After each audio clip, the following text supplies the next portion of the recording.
भागवत में वर्णन आता है कि जब 19 वर्ष के परीक्षित जी हो गए तो परीक्षित जी क्या हुआ, अपने राज्य की सीमाओं को देखने गए कि कहाँ क्या हमारे पूर्वजों ने इकट्ठा किया है, क्या चल रहा है। जब गए तो परीक्षित जी जैसे ही गए तो क्या उसी दिन से कलयुग का प्रारंभ हो गया। परीक्षित जी ने देखा चारों ओर तो एक विशाल काला पुरुष, एक पैर वाला बैल और एक गाय खड़ी हुई है। ये काला पुरुष गाय को मारे जा रहा है। ये गाय कौन है? ये गाय पृथ्वी का स्वरूप है। और याद रखिएगा, वर्तमान में कलयुग के पाप से सबसे ज्यादा यदि कोई दुखी है तो वो धरती माँ ही है, पृथ्वी ही है। भाई देखो, हम लोग कितना क्या क्या दोहन कर रहे हैं, शोषण कर रहे हैं, उसके बाद भी उसका नाम है पृथ्वी, धरती। धरती कौन? बोले जो सब चीज का धारण कर रही है। इसी कारण आज भी हमारे यहाँ पर जब कोई पूजन पाठ होता है तो पंडित जी आकर सबसे पहले पृथ्वी का पूजन कराते हैं। पृथ्वी के यहाँ पर स्वरूप बनवाते हैं त्रिभुजाकार का, और फिर उसका पूजन किया जाता है। उस पर पुष्प चढ़ाया जाता है, गंधाक्षक चढ़ाया जाता है। क्यों? क्योंकि जिस पृथ्वी पर आप बैठे हुए पहले उसका पूजन करिए। आज भी शास्त्र में जब आप सोकर उठते हैं तो पहले पृथ्वी को प्रणाम करिए। जहां जिस पर देखिए, जिस धरती पर रह रहे हैं पहले उसका प्रणाम।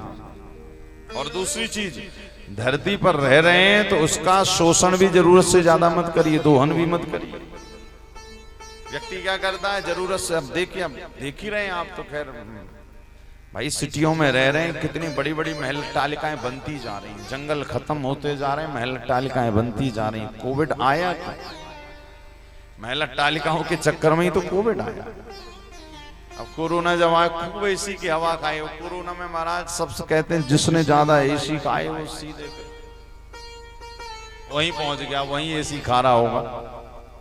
इसी कारण कथा क्या कह रही है, बोले भगवान ने, राजा परीक्षित ने जब देखा कि ये पृथ्वी को ये काला पुरुष मार रहा था, राजा परीक्षित ने तुरंत तलवार निकाल ली कि मेरे राज्य में होते हुए तू गाय रूपी पृथ्वी को मार रहा, छोड़ूंगा नहीं। कलयुग ने कहा, हाथ जोड़ लिए, शरण में लेट कर प्रणाम किया, नाथ मारो मत, अब मेरा युग प्रारंभ हो गया, मुझे रहने के लिए कोई स्थान दे दो। तब याद रखिएगा, कलयुग को राजा परीक्षित ने 4 जगह स्थान बताए कि द्यूतम पानम स्त्रिया शूना यत्र धर्मश्चतुर्विधा। कहां कहां कलयुग रहता है? द्यूतम, जहां पर जुआ खेला जाए, जुआ कार्ड प्ले किए जाए। अब कई लोग खेल जैसे खेलो तो वो एक अलग बात है, किंतु उस पर जब आप धन का दाव लगाने लगो, पैसे लगाने लगो, रुपए लगाने लगो, हार जीत होने लगे, तो समझ जाना कि ये द्यूतम यानी ये जुआ पाप से युक्त है। क्यों? जो धन ठाकुर जी ने आपको अपने परिवार को पालने के लिए दिया है, अच्छे कामों के लिए दिया है, तुम उसको दांव पे लगा रहे हो, तो द्यूतम। दूसरा, जहां पे मदिरा पान, मदिरा पान क्यों? अब देखिए, कई मदिरा पान करने वाले कह रहे महाराज ये सब हम नहीं मानते। आपके मानने ना मानने से शास्त्र की लिखी हुई बात झूठी नहीं हो सकती।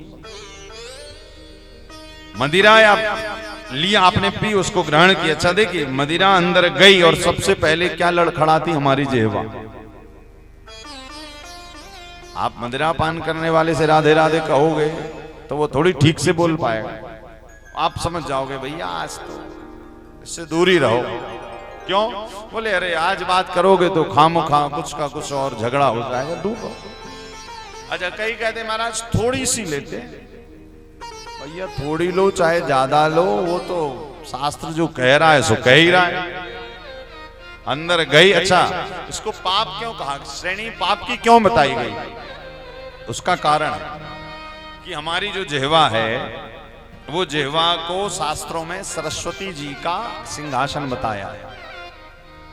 आप देखिए, भजन करने वाला व्यक्ति, भगवान का पूजन अर्चन करने वाला व्यक्ति, सदैव ठाकुर जी की चर्चा करने वाले का एक अलग ऑरा रहेगा, एक अलग स्तर पर उससे मिलके आपको अनुभव होगा। और जो व्यसन करने वाला होगा, भले वो कितने भी ऐशो आराम में रहता हो, जो व्यसन करने वाला होगा, बुरी चीजें खाने पीने वाला होगा, वो रहे भक्त होने के बाद भी कभी कभी उसके जीवन में ऐसी विषम परिस्थितियां आएंगी। देखिए हम लोग चूंकि रहते हैं सब आप समाज में, परिवार में, किंतु कभी कभी हम व्यक्ति ऐसी चीजों का भक्षण भी करता है जो नहीं खानी चाहिए, क्योंकि लिखा हुआ है कि भगवान उसी की पूजन ग्रहण करते हैं। भगवान को भी क्या प्रिय है? सुगंधिम पुष्टिवर्धनम, सुगंधि प्रिय है।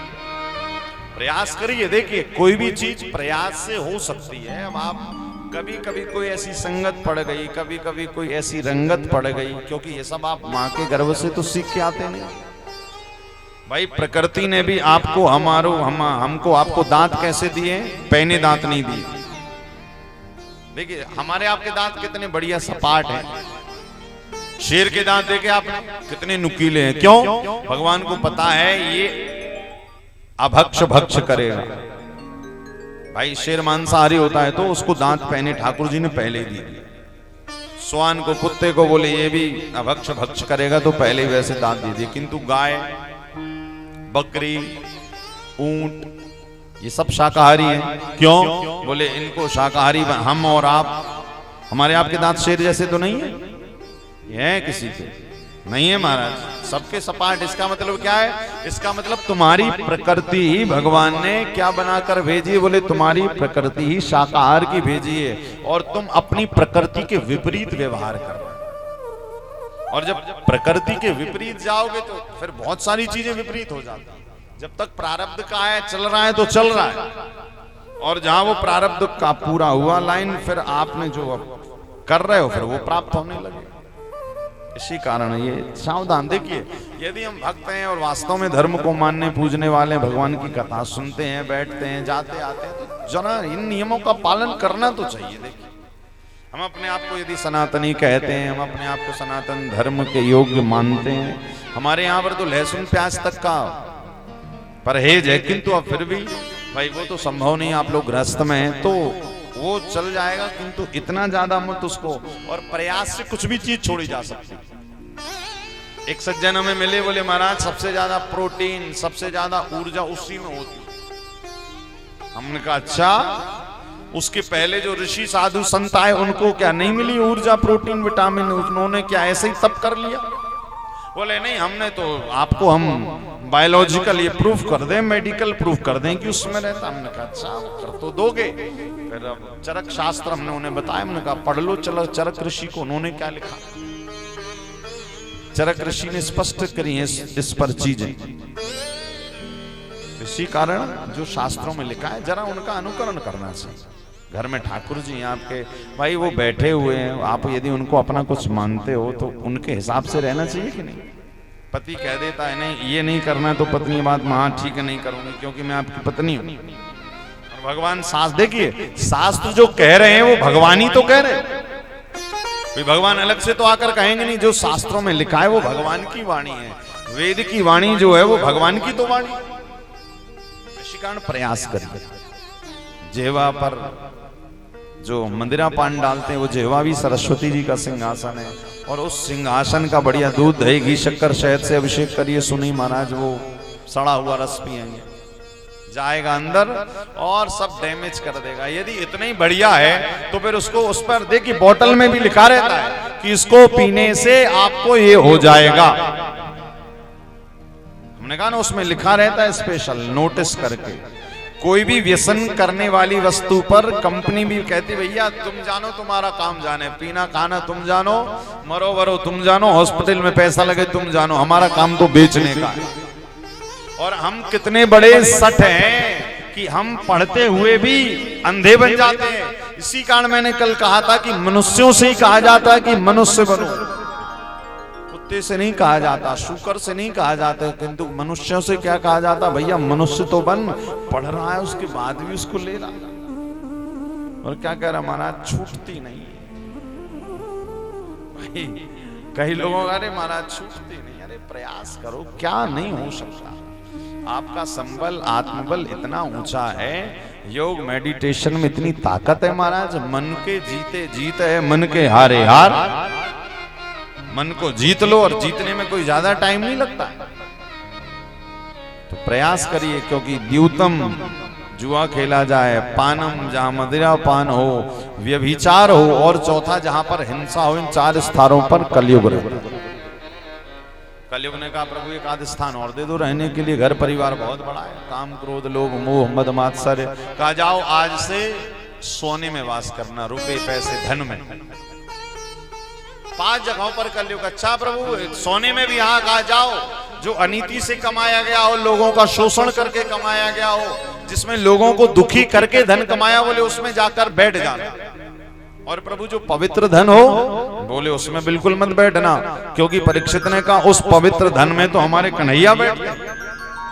भाई भगवान का एक स्वरूप धातु भी है, अस्मिन धातु कांचनाम। भगवान लड्डू गोपाल को देखो, वो सोने में भी आते हैं, चांदी में भी आते हैं, अष्ट धातु में भी आते हैं, पीतल में भी आते हैं, यानी भगवान का ही स्वरूप है वो। तो कैसा धन? बोले जो धन बिना दान किए हुए व्यक्ति घर पे रखता जाता है, उस धन में याद रखिएगा वो कलयुग इकट्ठा होता जा रहा। वो सोना, वो धन, वो सोना, बोले कलयुग इकट्ठा होता जाता है। जब व्यक्ति बिना दशांश किए हुए उसको रखता है तो एकत्रित होता जाता है।